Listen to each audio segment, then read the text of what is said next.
آج میں یہ بتانا چاہتا ہوں کہ چیف جسٹس آف پاکستان جو ایک جاہلانہ احمقانہ رائے کا اظہار کیا ہے یا فیصلہ دیا ہے، اسے ہم کنڈم کرتے ہیں۔ قرآن کریم کی توہین اور پیغمبر صلی اللہ علیہ وسلم کی ذات اقدس کی توہین، اس قسم کے جرائم کو انہوں نے غیر ضروری قرار دے کر ان دفعات کو حذف کرنے کی رائے ظاہر کی ہے۔ ہم مسلمان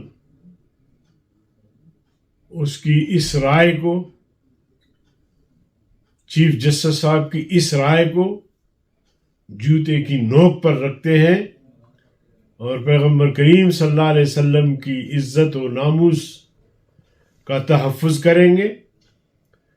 قرآن کریم کی جو بھی لوگ توہین کریں گے، قانون موجود ہے، اگر کوئی قانون کو ہاتھ میں لیتا ہے تو اس کا زبان کاٹ دیں گے، اس کا ہاتھ کاٹ دیں گے۔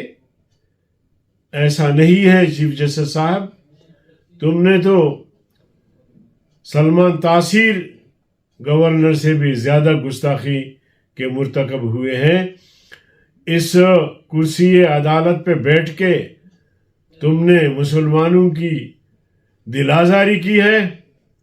میں تم سے مطالبہ کرتا ہوں کہ فوری طور پر تم اس عہدے سے مستعفی ہو جاؤ، اور انشاءاللہ ہم اس کو پارٹی میں بھی لے جائیں گے، پبلک میں بھی لے جائیں گے، اور انشاءاللہ آپ کا تعاقب کریں گے، اس وقت کریں گے جب تک آپ اپنا یہ فیصلہ واپس نہیں لیں گے۔